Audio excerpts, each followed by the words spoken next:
That wheel is a lot heavier than you think. My initial thought was to pick like my top two favorite films. Probably reading in the news what's happening where we are, that the Marines are coming. That's right. That's right. It's a three-way tie. How did that happen? All right. Well, I think it's time for the greatest question of the day. Hello, and welcome to another very special episode of Would You Rather. We are joined by our British compatriot guest this week. His name is Leo Ridgway of Geeks Legion of Doom. Hello. Thanks for having me. Thank you very much for joining us, Leo. We will be talking about two different films this week, and we're getting a little retro this week. We like our guests to pick the films, and Leo picked some excellent ones that I'm sort of surprised we've never touched on before. So we will be talking about Conan the Barbarian, the original with Arnold, 1982. We're not even going to discuss the remake. And then DREDD with Carl Urban in 2012. So those are the two Would You Rather films. Please like, subscribe, press all the buttons, and do all those things. Leo, how are you, sir? I'm very well. Very well. A bit hot here in the UK today. Us Brits, we're not used to the heat. So when it comes, it takes a toll. I've got to know, like, how you picked these two movies. Do they have like a special place in your heart, or did you just feel like, hey, based on the world? That was there. To be honest with you, when Bruce posed the question, what world do you want to live? I took it literally as in the world. Because my initial thought was to pick like my top two favorite films, which would be Fright Night, because I tend to do a lot of horror, so Fright Night and Evil Dead. But I thought, well, those kind of like situations are kind of localized very much in the areas where they take place. So if there's a problem, you can just go away to somewhere else, and it's not really going to affect you. But then, if you talk about what world you'd rather live in, is kind of like what like society and the kind of the rules of the world. Then I had to think of what sort of films have an entire world built around it. So you've got to think of like the bigger picture. And I also wanted to have two different ones, not two like fantasy ones, not two sci-fi ones, and ones where they're equal. There's equal issues in each, if you know what I mean. So to make for an interesting conversation, like it's all. I didn't want to pick someone or a world that was all rosy and great compared to one which was terrible, because obviously you would pick the good one. So I had to think of two worlds where I thought, well, there's problems in each, shall we say. And my initial, I was going to go, rather than Conan was, with Middle Earth, but I thought that's a bit vague because it depends when in the timeline. Right, we have to pick between the 27 films. Which is fine, but Conan's pretty sort of, the world of Conan or the Hyborian age is fairly sort of consistent wherever you are. So that's kind of why I sort of ended up with that. So you've got a sci-fi one, you've got a kind of Dark Ages fantasy one, but both are quite oppressive and sort of, hard places to live. And so you really have to think, okay, what are the advantages and disadvantages of both? So that's basically what it comes down to.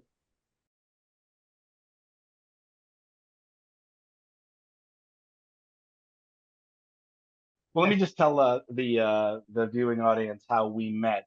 You actually reviewed a film that I'm in, The Hermit, starring Lou Ferrigno, which will be coming out. You got a copy of it from the legitimately, I should say. Exactly. A screener for it. Yeah. As a reviewer, as someone the producing team wanted to see the film, and in the trailer is a fair amount of me, enough me that I could say, "Hey, Leo, see that guy who's the ranger? That's me. Want to come talk to us?"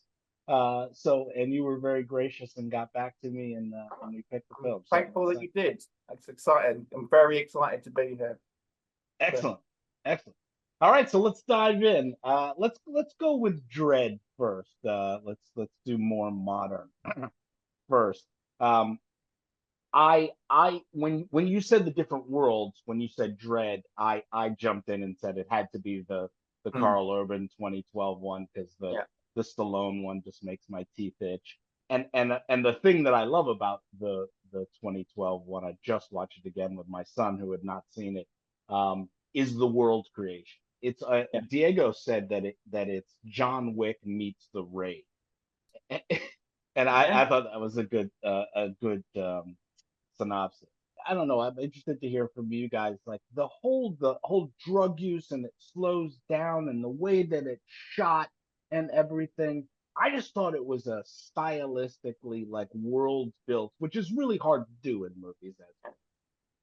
And I just thought that movie did it really well, really quick. You know who you are, where you are, quick. It did. I mean, it's a shame that the movie didn't do as well as most of us would like, because it was a very kind of well realized world, and like the slow mo effect. And if you've ever read the comics, I don't know if you've ever read the comics from 2008. I haven't. It's actually somewhat toned down, the movie, compared to some of the kind of the comics. So it's still science fiction, and it's still sort of an oppressive, some would say fascist kind of like society that the movie depicts, but it is a little more grounded than, if you like, compare it to the Stallone movie, for example, but also the comics. Olivia Thirlby as Anderson, I thought she was excellent. Woody Harris of obviously The Wire fame.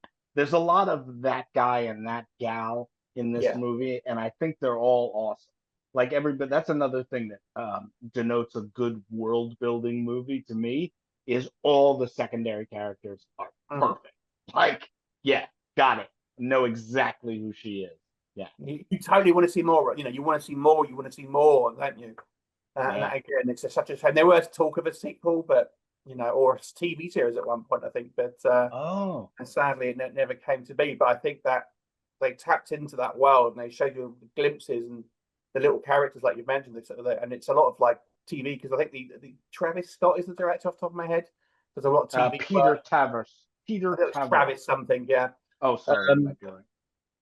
But he did a lot of TV work, so you've got a lot of sort of actors from TV in there, but they're good sort of character actors. I mean, it does have that stylized action, that stylized sort of violence, which makes it very compelling, as well as the world itself. Speaking of the world, Caroline, what do we have to lock in with DREDD here? Yeah. So of course, dystopian cities devolving into the hellscape that they are is happening. So this is very US centric, but you probably reading in the news what's happening where we are, that the Marines are coming. So yeah, it reminded me so much of just the premise of DREDD, where the cities have just, they're like, they're done for. So we have to bring in kind of the big guns. But I have a special, as I was thinking about that and thinking about, okay, obviously I'm going to use the city issue, but I'm in Florida. So I always want to share a Florida thing. And we get our own crazy hellscape. We've got something coming called Alligator Alcatraz. So our world, I guess, our country is devolving so much, so we have to build just like the biggest. It's going to cost $450 million a year to run this, a new detention center that's surrounded by the Everglades and all of the alligators. So that could be in the sequel for sure. You couldn't make it up. If that wasn't a headline, it writes itself.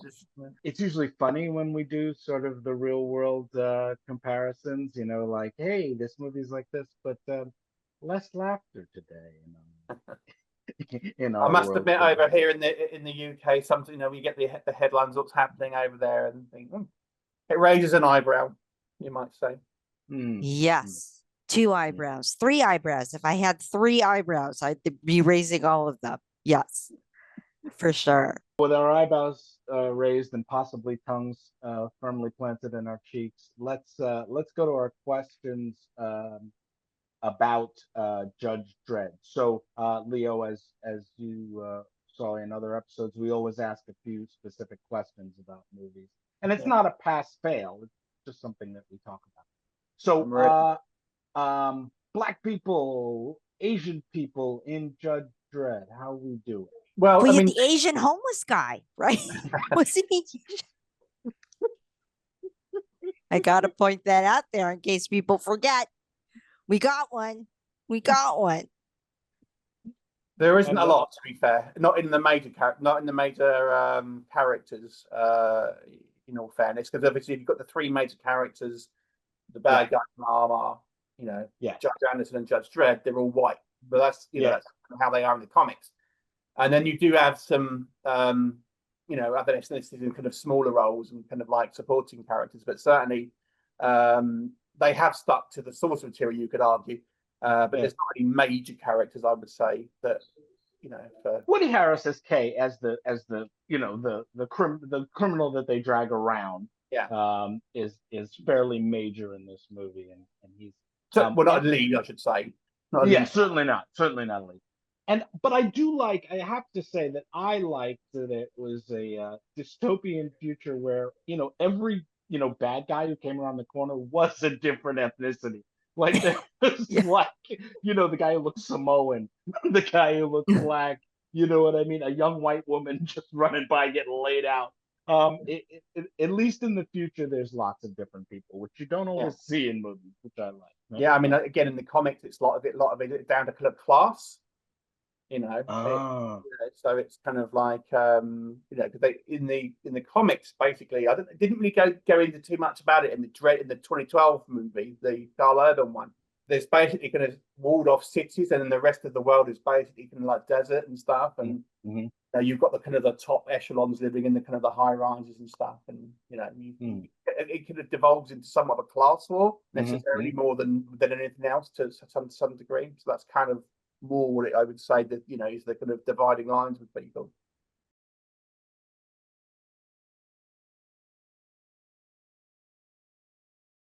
All right. Our Bechdel scale test. Do two women have a conversation that's intelligent and not about a man? I mean, sort of. I feel like I would give them a pass on this one because the major villain is a woman, and kind of just has that as the role, and it's not because she's a woman. It's not, she just is. She doesn't really get to talk to the Olivia Thirby character except for leave her alone, and kind of, that was all the interaction they had. But I'll take it. I think it passes. Yeah, I think there's actually a case, you're right, where you would technically pass the Bechdel test, but she's she's the leader of really like vicious criminals, and she is respected as such. And she just is, and that's I think that's again, and she's not like a villain where she's got this secret where she can be redeemed. She's just a bad guy, and she's earned that in her peers and stuff. And I think it's actually quite a strong character in many ways, even though she's obviously the villain. So yeah, but a good villain is great. I mean, a good villain's awesome. All right. So we'll give that a pass on the Bechdel test. I think that's good, unless there's anything else that we want to say about Dredd. Anything, Leo, that you want to say, especially since you know the comics, because I really don't at all. I think, it's certainly a better adaptation, even though I would say that the Stallone movie is maybe closer in some respects to the comics because it's a bit more practical. The Carl Urban version is a better movie, and it's a simple premise, so I think it's sort of accessible if you are an action fan. You don't have to necessarily be a proper science fiction fan or a comic fan to kind of appreciate it. So yeah, I would. It's definitely a good film and sadly underrated. All right, perfectly. On to our next one, Conan. Now, I must say that I am of an age that when Conan came out, I was a teenager, or young, very, very, I was a teenager. I was in high school, right? So, Conan is, iconic. And I am the geek. I did read the Conan comics. I even read some of the books. So I'm well versed in the Hyborian world and all of that. And I thought this movie, when it came out, was awesome. People sort of made fun of it because of Schwarzenegger or because of James Earl Jones's wig or whatever, even when it came out. But I thought it was awesome then, and I still think it's awesome now. as far as a world built, right? I say secondary characters are all awesome. I mean, Mako as the whatever he is, the sage friend, you know what I mean, is awesome. James Earl Jones couldn't be more James Earl Jonesy in the '80s. You know what I mean? I still think this is an awesome movie. What you said about the world that led you to pick it, but talk about this movie a little bit. What effect it's had on you? Yeah, well, I mean, this is early, and I remember seeing this movie, and Schwarzenegger obviously he's got on record and saying he's so thankful for this opportunity to play this sort of character, and it's played like dead straight.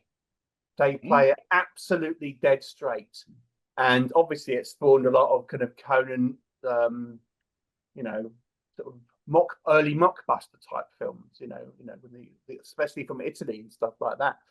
And it was just this kind of this tone where they took it so sort of seriously. It really suited Schwarzenegger at that stage in his career, where his grasp of the English language wasn't brilliant, but it fit with that sort of character, I think. And one of the things with fantasy worlds compared to if you're looking like a kind of historical stuff, you can kind of make your own rules. Yes, this guy's got an Austrian accent. Who cares? Maybe they've got Austrian accents in that, in this kind of world. It doesn't really matter.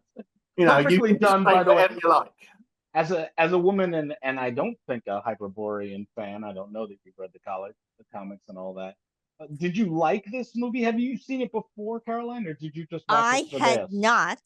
I had not, because I had just heard all of the kind of people making fun of it, and I thought, why should I see it? I mean, I enjoyed it a lot more than I expected to, because of the seriousness with which everyone was acting in it, and the way it was directed and such. But I do think I enjoyed it because I appreciate classical music, and I could just see that there is an opera there. I just feel like you could set it to Wagner or Strauss or something, and then you could definitely get something on stage with that. Yeah, so let's go into that, because of Sandahl Bergman, who I actually liked as Valeria. I think her character is, shall we say, shallowly written. But I actually like what she does with it. Yeah, let's go to the Bechdel test. What do you think, Caroline? Go ahead. There's just her. I mean, at least she's like a thief, or she has a job. That was kind of interesting, especially given that age. And then of course his mom, fighting to the bitter end. I thought that was a nice, strong character. But again, she's in it for 5 seconds and dies, and then Sandra Bergman also dies. Well, spoiler she makes alert. it all the way. Yeah, she makes it all the way through the movie. But still, I mean, she's there's a ghost. really she just comes back and saves him. Come on. Yeah, okay, sure, saves him. Yeah, there are never two women kind of on the same screen at the same time, except for in the orgies. So yeah, it flunks for that reason. Orgies don't count for the best. Yes. They weren't talking about relationships. I can guarantee that in those orgies. Yeah, that is true. And there's probably not any talking between the guys either. So yeah, there you go. And it didn't even end up being worth it, because steel didn't matter. But it's awesome. It's awesome. Caroline, we got any articles to talk about? Okay. Conan?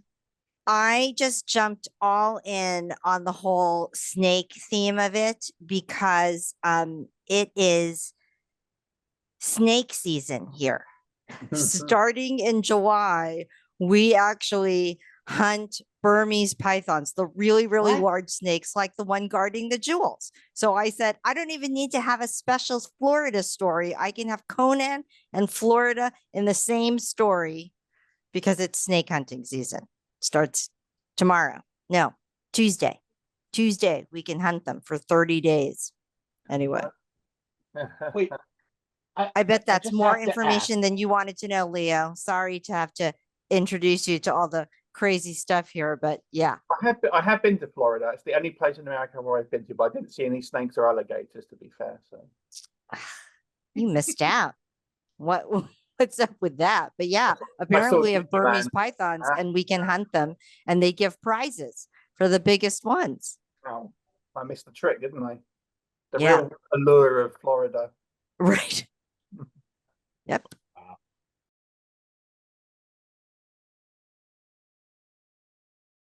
All right. Well, I think it's time for the greatest question of the day, and we always let our guest answer first. Leo, which would you rather? Would you rather be stuck in the Hyperborean age of Conan the Barbarian, or would you rather be stuck in the dystopian future of Dread?